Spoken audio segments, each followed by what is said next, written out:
You know, I'm man enough to admit when I've been wrong, and boy oh boy, was I wrong about the Aprilia Tuono V4 right here. This thing, it's an unbelievable motorcycle.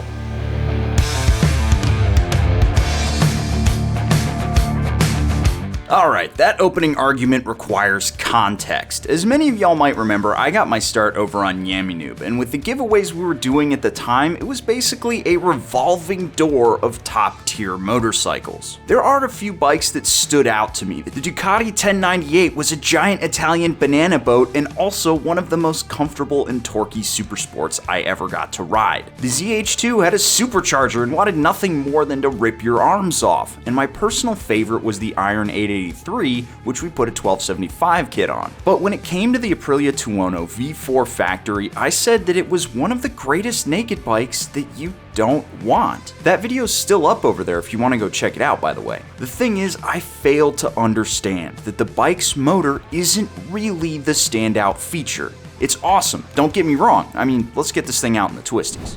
Now, there's no question that a twisty road is exactly where this thing belongs. It is supposed to be on a twisty road, or a racetrack, more specifically. This is one of the most confidence-inspiring hypernakeds because it's so close to its race bike counterpart in the RSV4 that it just feels sublime. I will say it's hard to use the power on this bike. It's very hard. You have to be either extremely capable or extremely brave to be able to dig into the power. On a road like this, it's difficult for me to get out of first gear.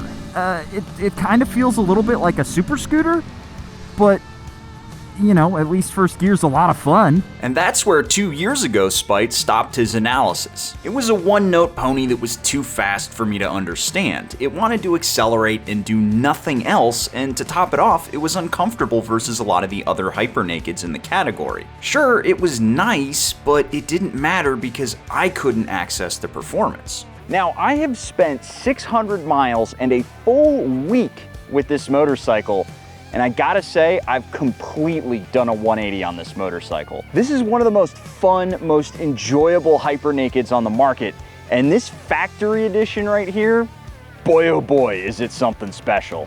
One of the things that really makes this bike so confidence-inspiring is the brakes. The brake feel on this bike, it's second to none, man.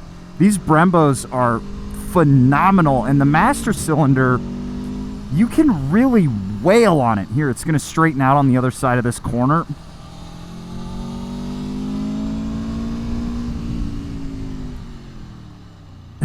you can just jump on it. I also like how the hazards come on when you do that.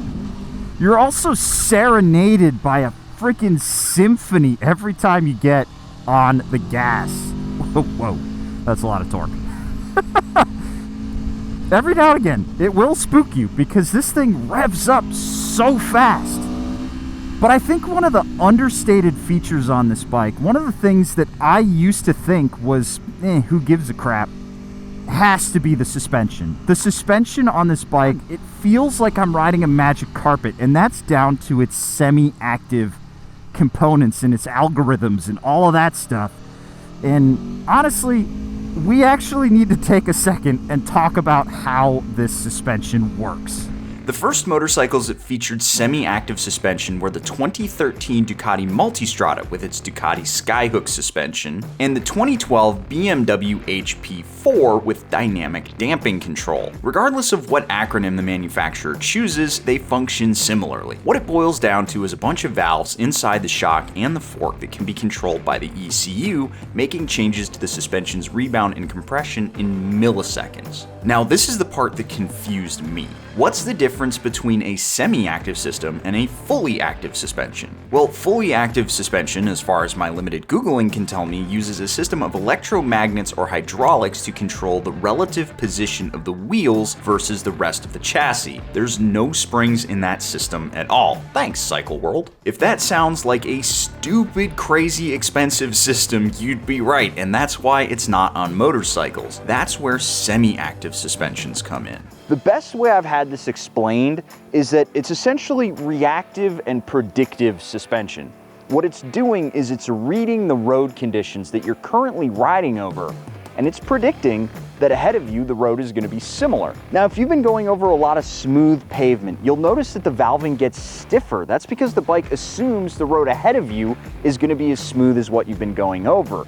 That's going to allow you to attack corners a little bit more aggressively.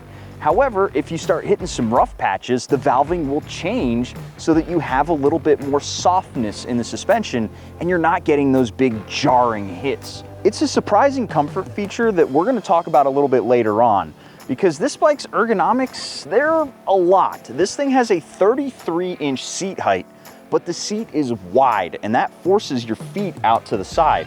I almost have no bend in my knee right here. This is a hard motorcycle to sit on if you're a shorter rider. I'm 6'3" in my boots. I've got a 32-inch inseam, and it's almost a stretch for me to touch the ground. Putting my feet up on the pegs, you are gonna notice this is basically a super sport from your hips down. The handlebar is a nice addition that keeps me up a little bit, and the windscreen, it does okay. But this is without a doubt the most aggressive riding stance on any hyper naked that's on the market. I struggle to think of one that is more aggressive than this bike. Now that can definitely be a downside. However, I can think of one bigger downside that you're gonna notice if you're riding this thing around on the highway quite a bit. Now, you may notice that for the highway segment, we're not actually starting on the highway. We're starting at a place you're gonna get very familiar with if you own a Tuono, and that is the gas station. I seriously have gotten an appalling amount of miles per gallon on this thing. It's terrible. Let's see here. So for this ride, 74 miles and 24.5 miles per gallon. Awesome. Now, part of that is definitely because it's a new motor, and part of it is also definitely because I end up riding this thing, let's say, with a lot of right hand. But even at its best, I'm getting like 30 miles to the gallon. When it wears in a little bit more, maybe that will improve, but you're putting premium gasoline in this bike, and it's going to add up. So be aware of that if you're thinking about grabbing a Tuono. It's an expensive bike to run. But now that we're heading out onto the open road here, it gives me an opportunity to talk about the second downside to this bike in long stints, and that has to be the ergonomics. So we talked about it a little bit earlier, but these ergonomics are pretty aggressive. The bottom half of my body is just, it's tight. It's very tight. My upper half is fine. It's a little bit more canted forward than I would like. I'd like to be a little bit higher up, but what do you expect when you have a motorcycle that's built on a super bike, you know? The real saving grace of the ergonomics on this bike is the seat. The seat is so wide, so comfortable, that I can seriously sit on this thing for like 3 or 4 hours and be totally fine. I do end up putting my feet down like this, which makes me look a bit like a dork, but it still handles pretty good, even if you don't have your feet on the pegs. Obviously, we do have cruise control on here, and it is one of the most annoying cruise control setups in the entire motorcycling industry. I'm sorry, Aprilia and folks at Piaggio Group, I do not like the way that you have this cluster set up. You have to push it all the way out to get it started, right? And then you have to click it in to get it to go. But to get it to go, you need to be in 4th gear. You need to be in a minimum of 4th gear on this bike. This is a place where I would use cruise control because it's patrolled heavily. But to be here, I'm at like 4,500 RPM. I definitely want to be cruising in like 3rd gear. Or honestly, you could cruise in this in 2nd gear. So getting rid of that limitation would make a big difference on this motorcycle. I don't know why Aprilia does it, but I don't know. I'm not a motorcycle designer. I just ride them.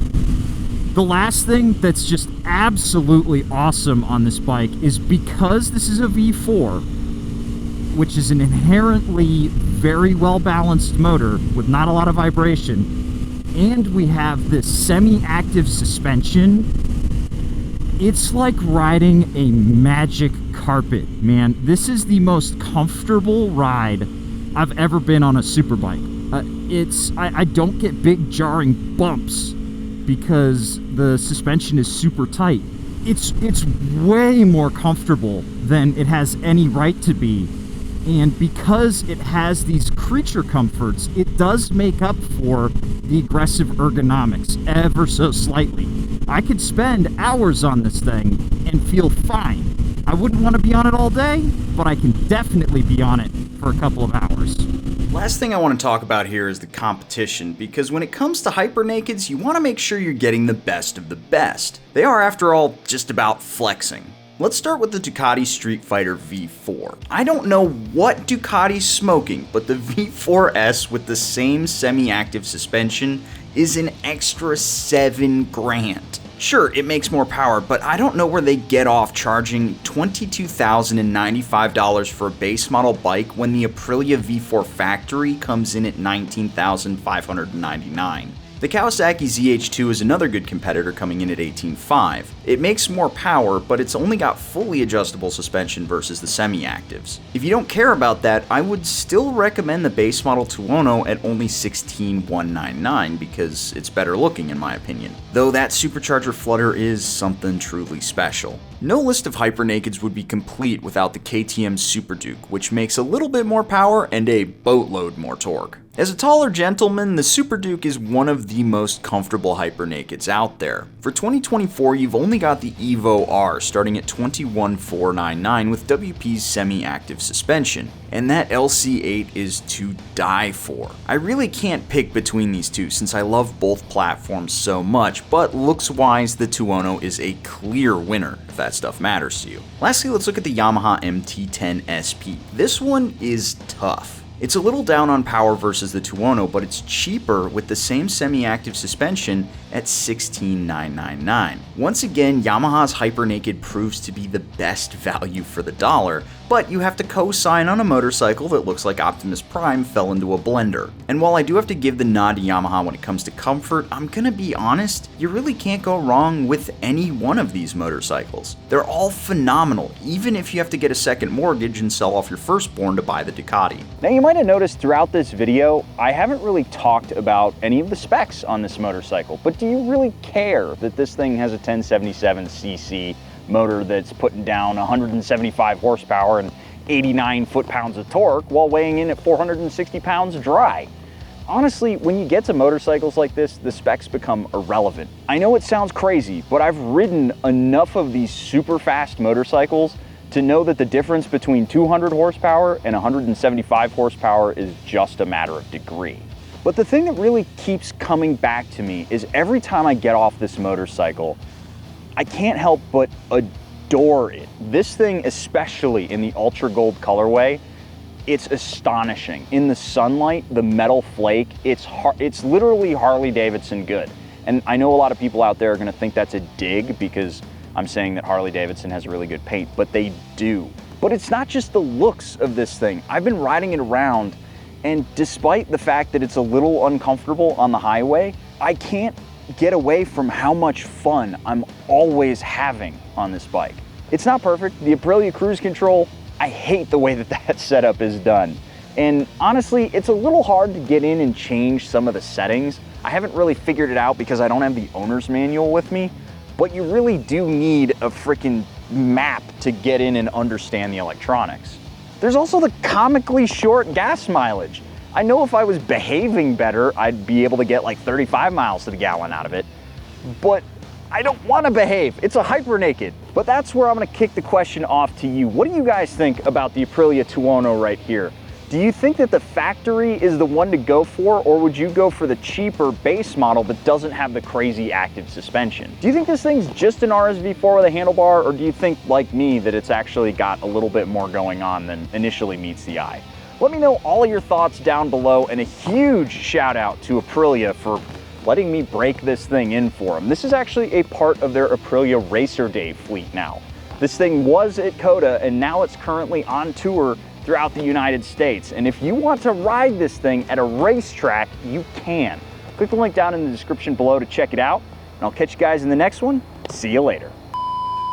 Holy fuck. Oh my God. I just need to fucking finish this video. I'm straight up losing my mind, dude. Oh, if I reset this trip, I'm gonna lose my Chivo. This is just a little Easter egg. This bike tracks your maximum speed, so if perhaps you were to get pulled over, you may want to clear your trip. Because, oops, that's not it. Yeah. The Aprilia will tattle on you, which is kind of funny.